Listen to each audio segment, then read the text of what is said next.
Quantos, no mundo dito mais evoluído, mais civilizado, têm todas as condições, nem sequer ficam atentos.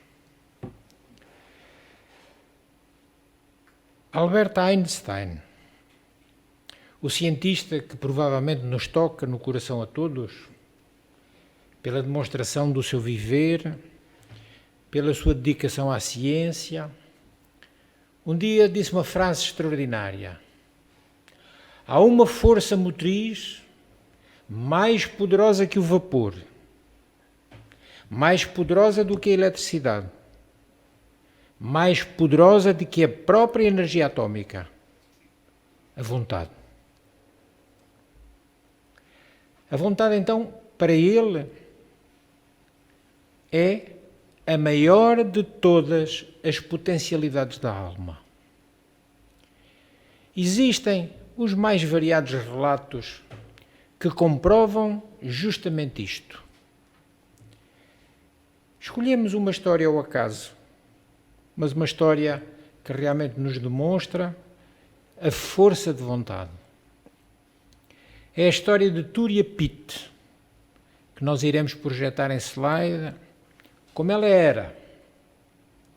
Uma ex-modelo australiana, corredora, portanto atleta, que enquanto disputava uma ultramaratona, no ano de 2011 na Austrália, foi atingida na sua corrida atravessando uma floresta, foi atingida por um incêndio que a deixou completamente em péssimas condições de saúde. Com risco de vida e queimaduras de elevado grau, acima de 65% do seu corpo, podemos ver a imagem, passou mais de 30 meses internada num hospital. Perdeu 5 dedos das suas mãos, incluindo um polegar. Submeteu-se a mais de 200 cirurgias e, no fim deste calvário, teve a triste notícia de que nunca mais poderia voltar a correr. Claro que ela poderia aceitar esta tragédia. Seria perfeitamente compreensível que ela o fizesse. Aliás, provavelmente a maioria de nós aceitaríamos esta situação até revoltados. E por fim, quem sabe, ao fim de muito tempo, nos conformaríamos. Só que a capacidade humana de se superar é absurdamente fascinante. 5 anos depois do incidente, ela não apenas voltou a correr, como participou com êxito da Ironman, uma das competições mais conhecidas do planeta. Enfrentou uma maratona de 3,8 km de natação, 180 km de bicicleta, 42 km de corrida. Precisou de trajes especiais. O seu corpo não regula a temperatura normalmente. Foi imprescindível a adaptação da bicicleta, já que ela perdeu, como dissemos, 5 dedos das suas mãos. Foram precisas concessões e adaptações. Não correu tudo como planeado. Nem sequer tudo foi perfeito, para falar a verdade. Mas ela materializou a felicidade. Superou-se.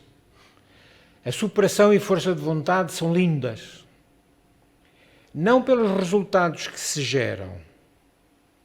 Esses são apenas números. E a vida é grande demais para nos limitarmos a números.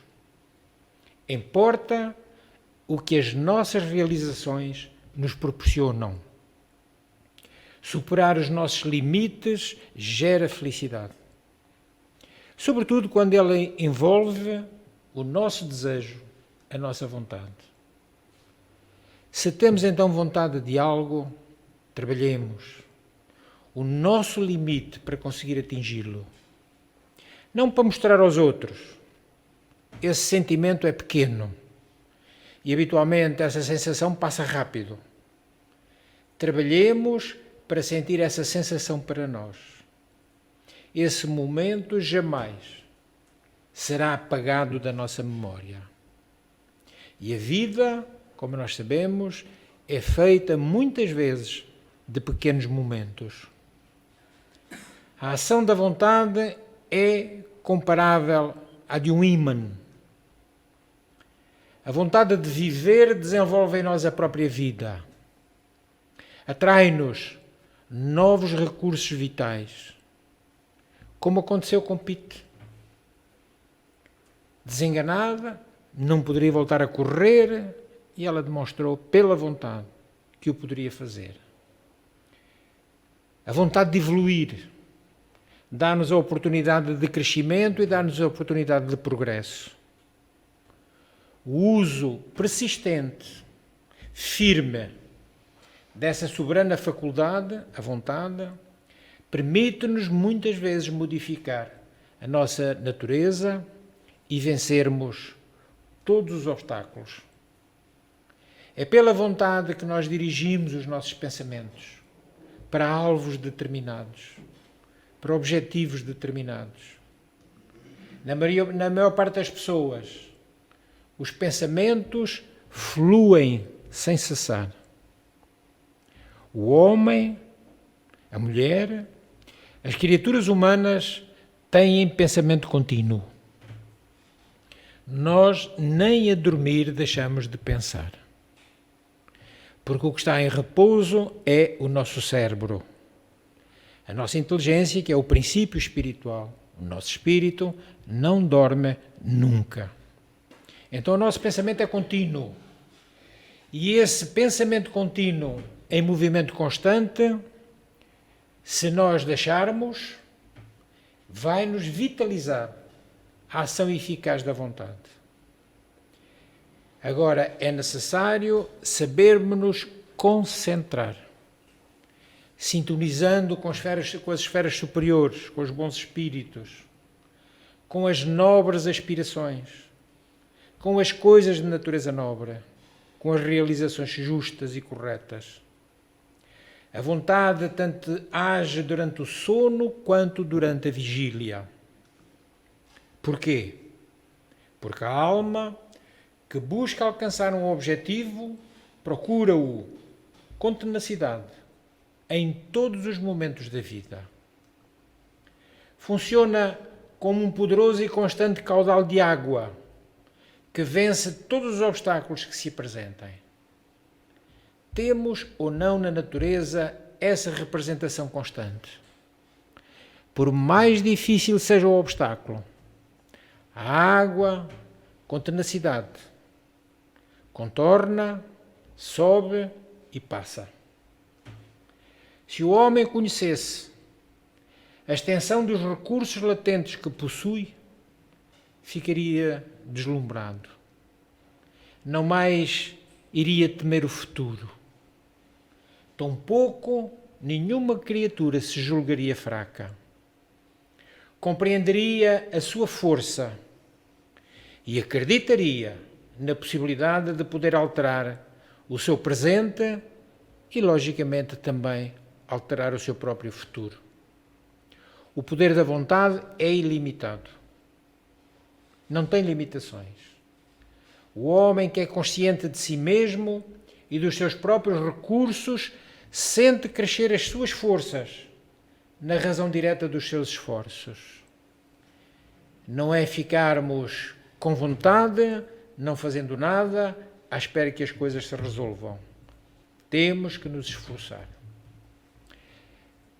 As criaturas sabem que tudo o que é de bem e de bom deve e pode ser desejado.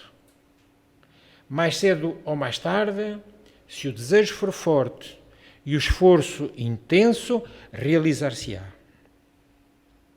É consolador então podermos dizer: sou uma inteligência, sou uma vontade livre. Já que todas as criaturas estamos dotados do livre-arbítrio. podermos exprimir em todas as circunstâncias aquilo que é a nossa vontade. Podemos edificar lentamente a nossa própria individualidade e consolidar a nossa liberdade. Conheço a grandeza e a força que existem em mim, devemos dizê-lo muitas vezes. Amparar-me-ei nelas e elevar-me-ei acima de todas as dificuldades. Se tivermos esta convicção, passaremos. Até mesmo vencerei o mal que existe em mim. Desapegar-me-ei de tudo o que me acorrenta às coisas grosseiras, a fim de poder levantar voo para realidades mais felizes. Tenho um guia seguro, que é a compreensão das leis da vida, das leis divinas, das leis naturais. Aprendi a conhecer-me, a crer em mim e, sobretudo, a acreditar em Deus. Agora preciso conservar-me firme na vontade inabalável de me enobrecer a fim de me elevar. Atrairei com o auxílio da minha inteligência riquezas morais e construirei para mim uma personalidade melhor. É chegada a hora, portanto, de eu despertar do pesado sono que me tem envolvido. É necessário rasgar o véu. Que véu? Da ignorância. Da ignorância que tanto nos prejudica o entendimento. Conhecereis a verdade e a verdade vos libertará. Palavras de Jesus. Como é que eu consigo conhecer a verdade? Instruindo-me. Consolidando o conhecimento de tudo. A fim de que, sabendo, não me deixe enganar. Não possa ser ludibriado. Posso ir em frente. Cabe então aprendermos a conhecer-nos. E sabendo quais são as nossas potencialidades, é indispensável e compete-nos utilizá-las. O que é que eu sei fazer bem? Faça. Sempre com a máxima das vontades. Não nos entreguemos nunca ao desespero. Não vai resolver nada. O que quer que nos esteja atormentando continuará. Não teremos capacidade de raciocínio porque estamos desesperados. Passaremos a julgar-nos fracos e aí a vontade não vai prevalecer. Então basta querer, com vontade, para sentirmos o despertar das nossas forças, que até então muitas vezes eram desconhecidas. Nem sabíamos que as tínhamos.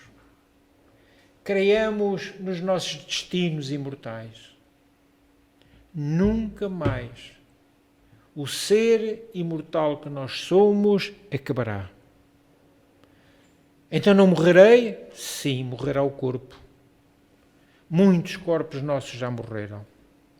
Contudo, o nosso espírito continua, vivo, com vontade, atraindo para si pelas próprias vivências, repetindo-as, a consciência e o conhecimento. Lembremo-nos que poderemos ser o que efetivamente quisermos. Recordemos o psiquiatra que recebeu no seu consultório um paciente e ele vinha com uma depressão aguda. Segundo a família, ele estava naquele estado há mais de 5 anos e já havia tentado suicidar-se várias vezes. Agora estava ali, diante do médico, em busca de um remédio que o curasse de forma instantânea. O que muitas vezes acontece. Queremos que os nossos médicos façam milagres. quando é para a cura do corpo, quando é para a cura do espírito, queremos que os médiuns também façam milagres. Aquele médico, já muito acostumado a todo o tipo de pacientes, olhou bem nos olhos com firmeza e disse-lhe: tenho 2 notícias para lhe dar. Uma delas é que ainda não existe um remédio para a sua doença. O paciente contorceu-se na cadeira e perguntou, muito irritado: e a outra notícia? Bem, a outra notícia é que a sua cura depende exclusivamente da sua vontade. Que quer o doutor dizer? Eu não tenho vontade para nada, não tenho vontade de trabalhar, nem de comer, nem sequer de falar com pessoas. A vida já não tem nenhum sentido para mim. O psiquiatra, que eu estava observando com atenção, falou-lhe com voz ainda mais firme: você está cheio de vontade. E aí é que ele se zangou mesmo. Não contente, deu um murro sobre a mesa e ripostou nervoso: o senhor está brincando comigo? Doutor, eu já lhe disse que não tenho vontade. Sem se alterar, calmo, pacífico, o médico voltou a afirmar: o senhor tem muita vontade, sim. Tem vontade de não trabalhar, de não comer, de não dormir, de não falar com ninguém. E tem vontade de se isolar do mundo. Vontade é o que não lhe falta. Responde-lhe o paciente: mas a vida não tem sentido para mim. O médico, profundamente conhecedor das coisas que levam as pessoas a esse estado de ânimo, agora disse-lhe: você está com raiva do mundo e por isso deseja matar-se, para punir aqueles que o infelicitaram e a quem você não consegue perdoar. Nesse momento, aquele homem quase teve um ataque. Levantou-se e gritou enlouquecido: eu nunca vou perdoá-los. Meu patrão despediu-me, acabou com a minha vida. Meus irmãos roubaram uma herança e desfilou uma lista de nomes de pessoas que odiava com toda a força do seu ser. Então o psiquiatra falou: somente quando você perdoar, conseguirá livrar-se desse ácido que o está corroendo e o está matando dia após dia. E aquele homem enorme falou entre dentes: eu nunca vou perdoá-los. O médico aproveitou a oportunidade para reafirmar-lhe que ele estava cheio de vontade, só que era uma vontade mal dirigida. Apontava apenas para a sua própria infelicidade. Vale, pois, a pena meditar sobre a direção que estamos dando à nossa vontade. Curioso, até quando dizemos que não temos vontade, estamos usando nossa vontade para não sentir vontade. Parece um trocadilho, mas é verdadeiro. Se dizemos que não sentimos vontade de viver, podemos afirmar que, na verdade, estamos com vontade de não viver. Estamos com vontade de fugir do mundo, com vontade de ficar num quarto fechado, em solidão, e com vontade de morrer. Todavia, a vontade está lá. Ela está ativa. Só, como o médico disse, está mal dirigida. Ou seja, apontada para onde a nossa razão deseja, a nossa inteligência deseja. As causas da felicidade não se acham em lugares determinados do espaço. Não são locais físicos. Elas estão em nós, nas profundezas da nossa alma. Disse o Cristo: O reino dos céus está em vós. Jesus não disse o reino dos céus está no céu. Não, está em vós. Aprendamos com esta lição do Cristo. É uma afirmativa, confirmada por várias outras doutrinas. É na vida íntima, do desabrochar de nossas faculdades, de nossas virtudes, que está o manancial das felicidades futuras, o manancial do reino dos céus. Olhemos então atentamente para o fundo de nós mesmos. Fechemos por alguns instantes os nossos sentidos às coisas externas, a fim de conseguirmos entrar em nós. Há quem diga que medita com facilidade. Não é verdade. Custa muito aprender a meditar. Porque meditar é fecharmos-nos para as coisas do mundo e abrirmos para a coisa ou para o ser que nós somos, para o nosso íntimo.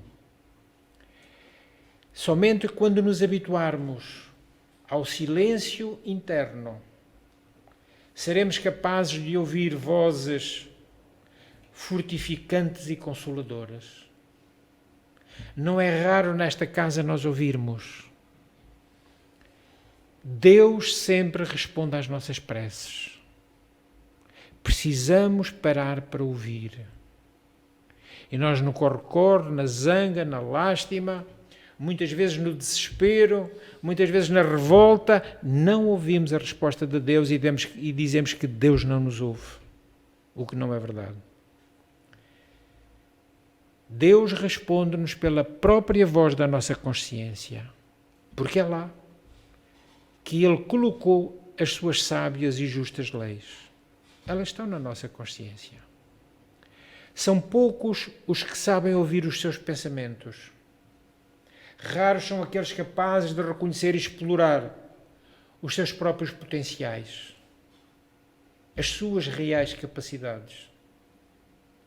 E geralmente alguns de nós gastamos a vida em coisas banais, improdutivas. Passamos pela vida sem quase percebermos o que é viver.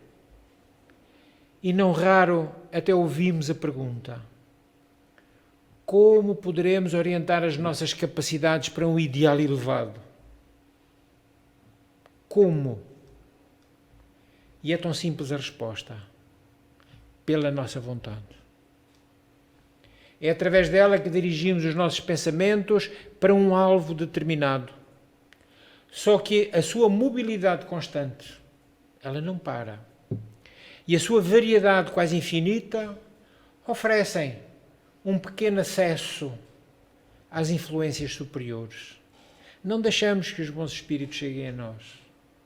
Pelos pensamentos revoltados, pelos nossos pensamentos desencontrados, tantas vezes pelas nossas ações negativas.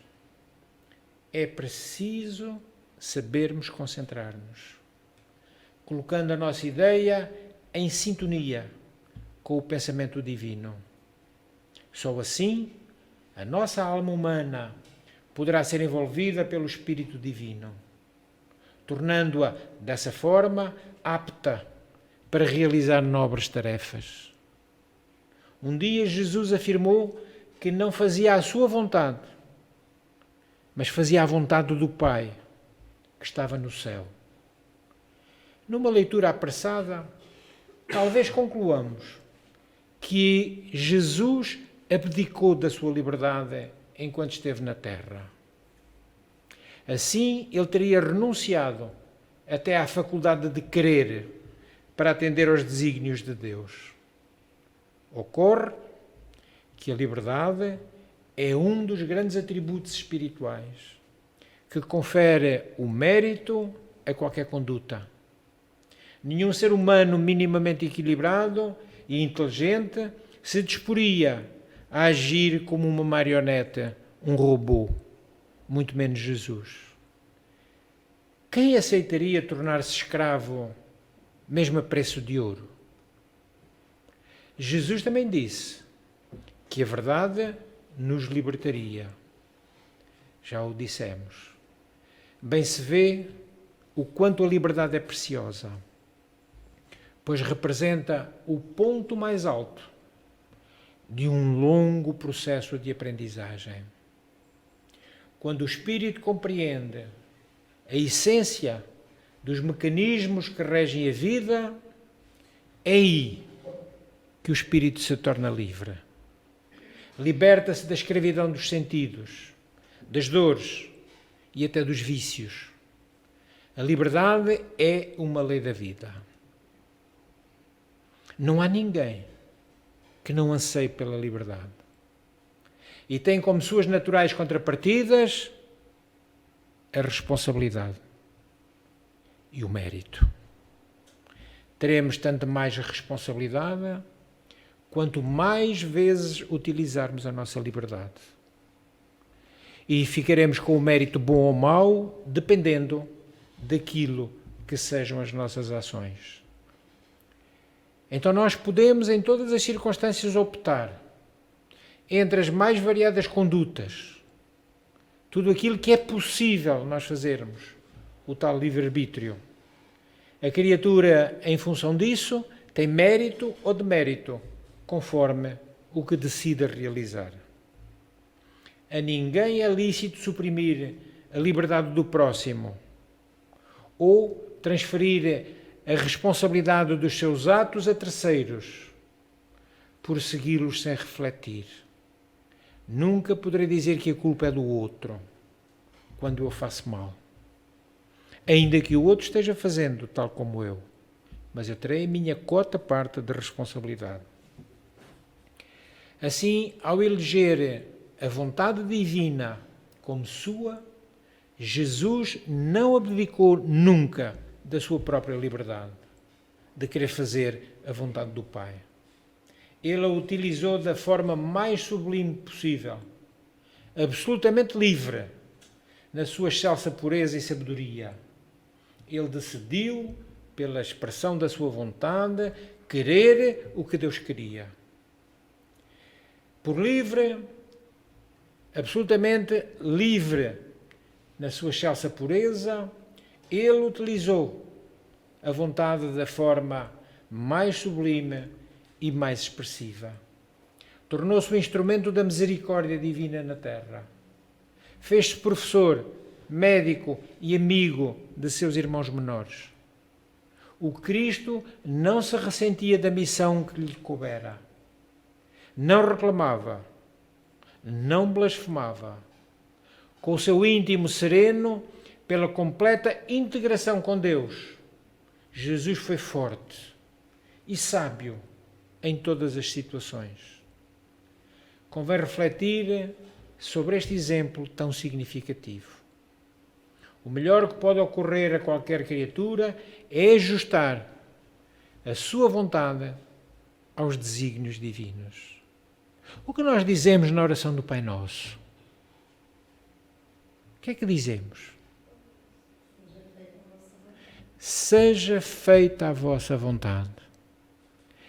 Mas na grande maioria das vezes queremos que seja feita a nossa vontade. Esquecemos o Pai Nosso e passamos à exigência. É a chamada oração do exigir. Meu Deus dá-me isto, meu Deus dá-me aquilo, meu Deus permite-me aquilo, e não aguardamos tranquilos a vontade do Pai, porque é sempre o melhor para nós. Deus é pleno de um amor infinito e deseja o melhor para os filhos que somos nós. Por isso, Ele nos faculta tantas reencarnações de aprendizado. Nos faculta a possibilidade de resgatarmos, através das reencarnações, a pouco e pouco, tudo aquilo que sejam as nossas dívidas do pretérito. E dívidas que têm que ser muito pesadas, para estarmos reencarnados num mundo complicado que é este mundo terra. De outro modo estaríamos num mundo superior, estaríamos em um mundo melhor. Cientes disto, não reclamemos das dificuldades. Não nos sintamos vítimas. Não nos revoltemos.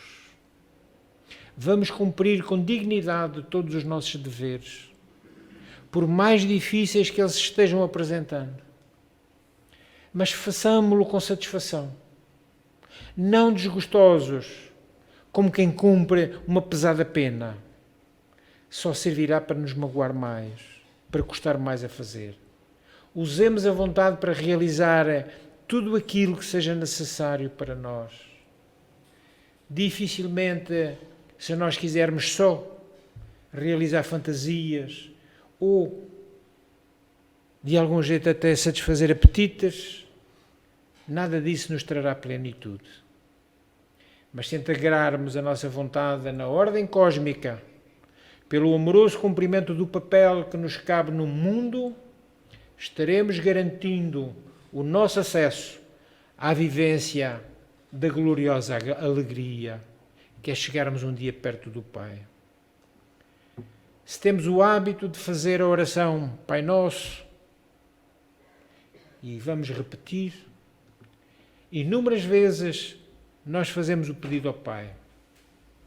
Não nos damos conta que muitas vezes o que estamos pedindo e não nos é consentido, ou nos é concedido, só não é por dois motivos. Ainda não o merecemos, não temos o mérito de alcançar, ou não é o melhor para nós. Se for bom para nós, Deus concede. Se já tivermos o mérito, Deus concede.